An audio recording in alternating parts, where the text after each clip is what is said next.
Stranger Things 5 Episode 7, The Bridge, is now the lowest rated episode in the history of the show. But does it deserve to be? Let's talk about it.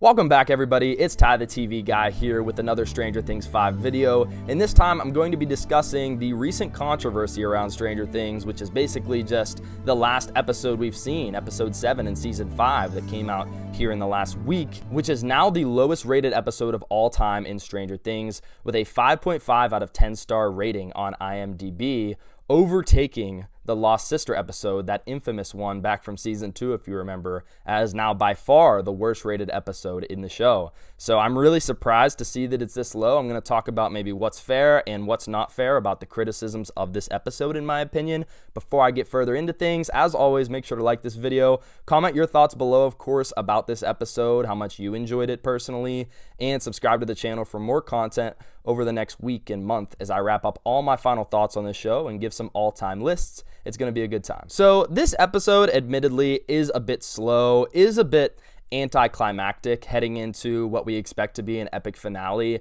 And I did think we'd maybe get a little further in terms of progress in this final fight in terms of wrapping up this show. I feel like there's so many loose ends and just so much to happen.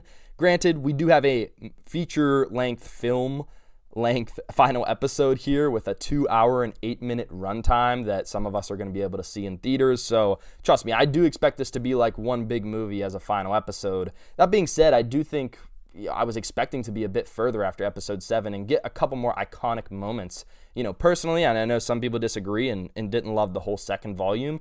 I thought episode 5, Shock Jock, and episode 6, Escape from Camazotz, I thought both of those were superb, especially Shock Jock, my favorite of this volume and maybe of the season, along with Sorcerer, of course. And so volume 2 as a whole I wasn't disappointed with personally, but episode 7 did underwhelm me quite a bit.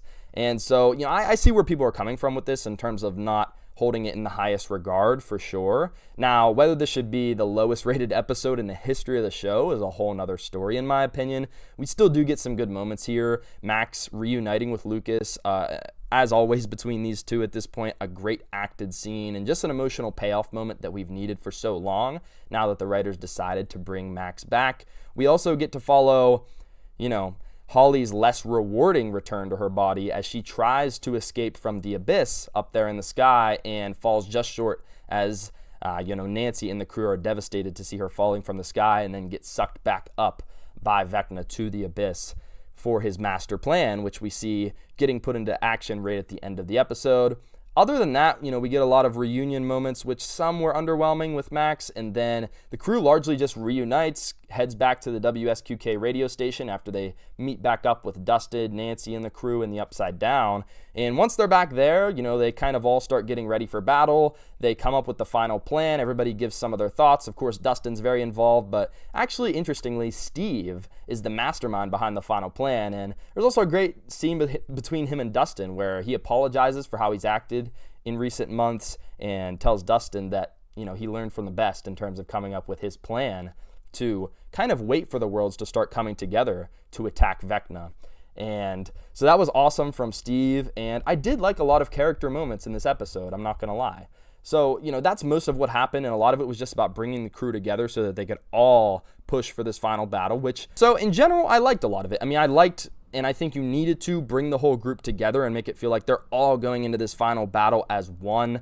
That's a moment that I was really hoping for, to be honest, coming into this whole thing. So I can't complain about it too much from that perspective. Of course, another controversial point in this episode is Will's coming out scene. And there's really people from all over the board that didn't seem to enjoy this scene, whether they were part of these online conversations that were somewhat ridiculous at times surrounding Byler and Eleven, or whether they were just kind of your average fan. It seems like a lot of people weren't a fan of the handling of this. As far as my thoughts on the scene, I personally don't hate it as much as everyone else seems to, and so I don't want to come across as just in all circumstances a Stranger Things apologist, or in other terms, just no matter what they do, I make it seem like they can do no wrong, essentially.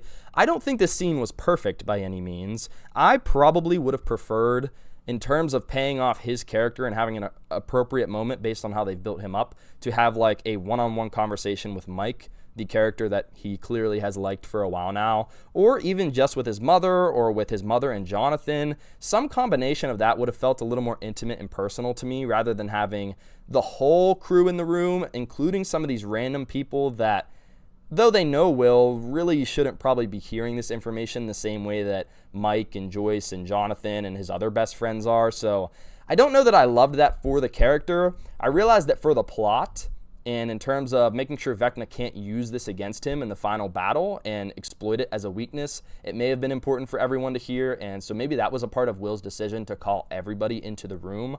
Like, if I hold this back from any of you, Vecna will be able to infiltrate my mind and prey on that weakness, on these emotions that I'm hiding. Because that's something I think maybe people maybe, missing in the grander scheme of this, is that it did serve the plot while also serving tying up, Will's characters and his sexuality. Though I don't know how I feel about the timing of it and how important it was, to be quite honest with you. Coming just before the world's about to end, he now has to come out. I realize how that could seem insignificant in the moment. And even I have mixed feelings about it, that, that was like the climactic moment of this episode with really only an episode left to go after this. But I do understand that it seems like this may have been something that Vecna continued to torment Will with and may have been able to topple him with in the final battle if Will didn't address it and kind of clear this from his mind, so to speak. So I think it makes sense what they did, how they did it.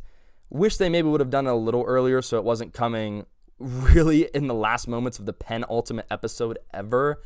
But personally, I understand it, and watching it live, even on rewatch now, I don't think it's like the worst thing that's ever graced TV or anything like people are making it out to be. I think it's okay. It's pretty all right.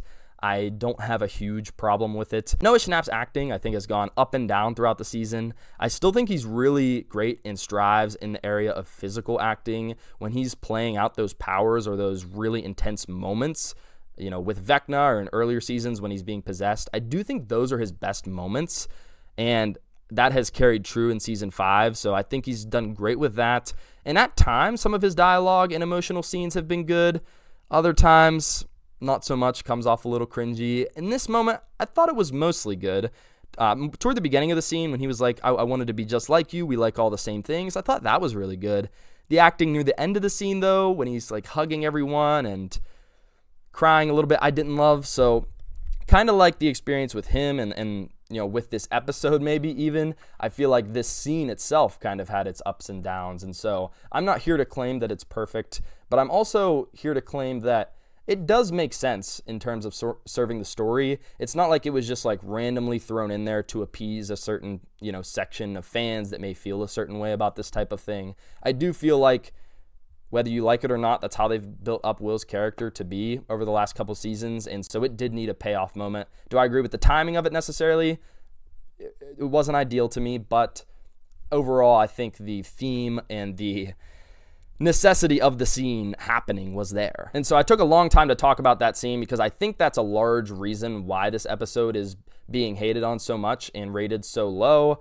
Both because just a lot of people don't like the execution of the scene and because some people may have not gotten their wishes, it seems, with Will ending up with Mike, or with there just being a satisfying and better conclusion to that whole theory that, spread like a wildfire online. And so, can't really do much about that. They're not going to be able to please everybody, and it doesn't appear they have, obviously. So I think that Will scene combined with this whole episode just feeling a little anticlimactic, and there being some confusing things going on that may not feel true to the story or the characters at times, such as people pointed out, Will and Max feeling like the best friends in the whole group once she's returned, and like him and her have like 3 conversations compared to her having like 1 or 0 with most of the rest of the crew except Lucas. And it's like, yeah, we expect them to be friends. I mean, they were, together a lot in, seasons 2 and 3 and not really 4 anymore, but so we expect them to be close to a degree, but it was just confusing that they seem to get so much time together one-on-one. And then the whole story with Eleven and Kali, I think, is starting to get on a lot of people's nerves as well.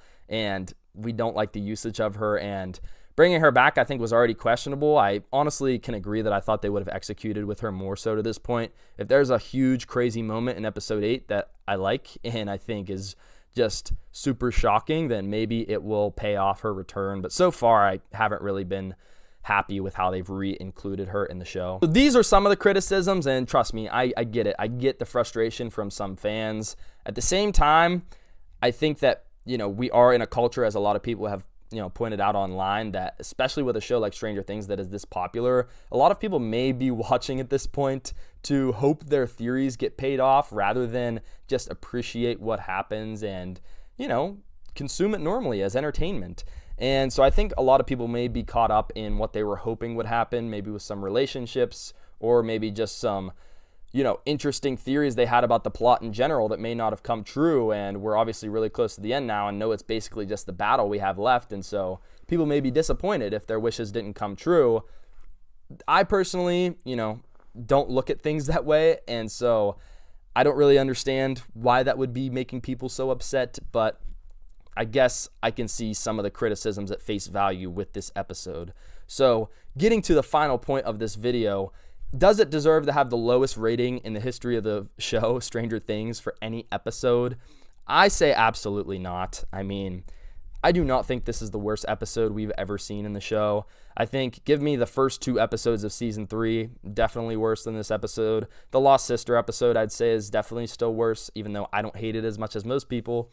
I think season 4, episode 2, Vecna's Curse, is worse than this episode. So those are just a few off the top of my head. Getting further than that, I'd have to break it down a bit more. But I really don't think this was just like awful television or something, as the rating is indicating it is.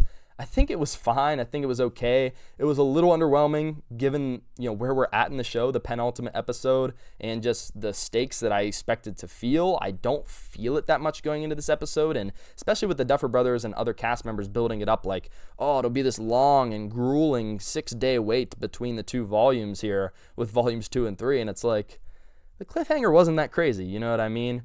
And so it was a little bit underwhelming, honestly, all around with some of the things that occurred, lack of execution in some of the scenes, some confusing character dynamics, and just not making this feel like we're heading into the biggest battle ever necessarily. But I don't think, taking the Stranger Things unrealistic expectation fan cap off, I don't think in a vacuum it was that bad. I liked a lot of moments from this episode, like I said, highlighting the Steve and Dustin conversation, the Max and Lucas reunion. I did, before the season, wish to have everybody back together for the final battle, and I got my wish now, so I can't complain about it too much, like I said. I thought the Will's coming out scene did serve the plot more than people were giving it credit for, and though I don't think the execution acting-wise and writing-wise was perfect or even that great or good, I understand where they went with it, and I'm not going to sit here and complain about it forever, to be honest with you. I just think it was all right. And I don't know, guys. Those are kind of some of my thoughts here. But so yeah, my ultimate verdict is that no, this should not be the worst episode rating in Stranger Things history. I guess the online fans are just really upset with how things turned out, maybe based on their theories, maybe just based on how they expected the show to reach this climactic point by now, and it maybe hasn't lived up to those expectations. And if you feel that way, I'm sorry. I hope you enjoy the final episode, though, and it kind of gets to the point where you've been hoping it would. That's about all I have for this video, though, everyone. In conclusion, like I said, this is not the worst episode in the history of Stranger Things. Maybe one of the more disappointing ones based on where we're at in the larger, grand scheme of the show, but definitely not the worst, I don't think. And it may be the worst of this season specifically. I might still take it over like episode 2 or something like that. Nevertheless, though, that episode does have a crazy banger opening scene that could outweigh anything that happens in this one. So I don't even know. It is near the bottom of this season, and a bottom half, probably bottom quarter episode all time easily as well. But just the rating it's got to now is a bit ridiculous, I think, and just blowing what isn't an awful episode of television, just blowing it out of proportion to me. But it is what it is. A lot of the fans have spoken, and we'll have to hope they rebound for this final episode. And despite some concerning signs here, I still do have confidence that they'll stick the landing ultimately. Let me know what you guys think in the comments, as I said earlier, and subscribe to the channel for more of my final reactions to the ending stages of this show. Appreciate you guys, and see you in the next one. Peace out.